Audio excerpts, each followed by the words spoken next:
Should it be a players' league in that regard? I mean, should the players be bigger than the coach? They are. Should the inmates run the asylum? Unlike college, yes, because they're getting paid so much, Yes. and people are going to see them, not the coach.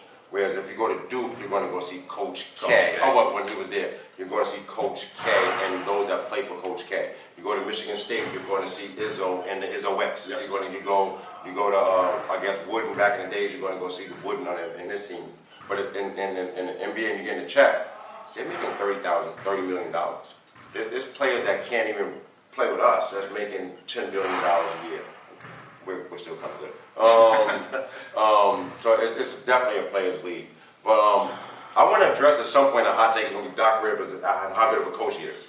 Because he's only got the one championship for the great team that he had. Remember, he had Chris Paul, Blake Griffin, DeAndre. And they can get over the hump. They couldn't get over the hump. But again, if we even look at that, the coach of the Pistons back in the day. Chuck. When you have a dominant player in the league, it don't make a difference how good of a coach you are. Right. When you're playing against Jordan. Right. Jordan's going to win. You could be the greatest coach. Right. I mean, look at the Spurs coach, Popovich, an amazing coach. He hasn't won anything in a minute. Not to say that he won't. No, you're absolutely right. The league has changed, right? You need the players. You need a Kawhi, a Gino, a Ginobili. You need a Tim Duncan. You need a Tony Parker. We don't. Doc has had that. Doc has had that, but he still hasn't. He's never had the best player in the league. You don't need the best player in the league. You don't. But what I'm saying is he's always been battling against the best player in the league. So even when he had those teams, even with Boston, even though they won, you still battling against LeBron every year. Yeah, they knocked him about it. They did. But you see what I'm saying? Yeah, but because he had Rondo was a strong personality. Right. He had KG who's a strong personality. Paul Pierce is a strong personality. They control the locker room. Doc, although he may be great in X's and O's, just like Tyronn Lue was great in X's and O's, but can they get over the hump and get to that elusive golden championship? I think that's hard to say when you don't have. You can't beat the best player. In the NBA. Doc has talent. Talent's never been an issue for him. Talent has never been an issue, but talent, no matter how much talent you got, it's going to be tough to beat LeBron. It's going to be tough to beat John Morant, no matter how many talent you got. Who's the motherfucker in the league right now? Like John Morant.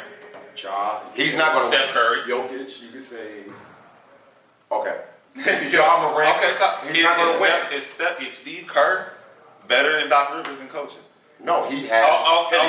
He has the talent, right? Doc has Embiid, who's second in MVP the last 2 years. But they're not beating the Warriors. I'm just saying in general. You know, even if you match up today, they're not beating the Warriors. On paper, you would think they would. Look on paper. That Harden could get a bucket. The Maxey kid could get a bucket. They got studs. They got studs. But Tobias is their fourth option. Right. And he's 19 a game. I think it's the chemistry in Golden State is unmatched. 100%. And let me just preface this by saying I don't think Doc Rivers is the best coach ever. I think he's a very good coach, but he hasn't won or shown that he can get over that hump, like you said. But as we talked about, this is a players' league. It's not a coaches' league. Coaches are pretty much glorified managers, right? So when you have the best player or the best system or 2 or 3 of the best players, you're not coaching anyway, right? So no matter how good of a coach you are, there's only so many X and O's you can do versus a Warriors offense. There's only so many X and O's you can do versus a LeBron. There's only so X and O's you can do versus a Ja. It's only so many X and O's that you can coach, right? Especially in the defense where you can't play help side and double team is not an option because that guy can shoot. So to me, it's not necessarily about coaching as it is about managing what you have. So he's not a good manager of talent. I think that's fair. That could be a fair assumption. That's fair.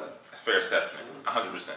Maybe he's not the best management because even when he had, the really good team in Boston, they had a lot of issues. A lot of issues. They don't talk to this day. They had a lot of issues. So maybe he's not the best manager of talent. Right. You know what I mean? So to me, even still, like if someone got to go, it probably got to be Doc. It got to be Doc. But it comes down to the coach.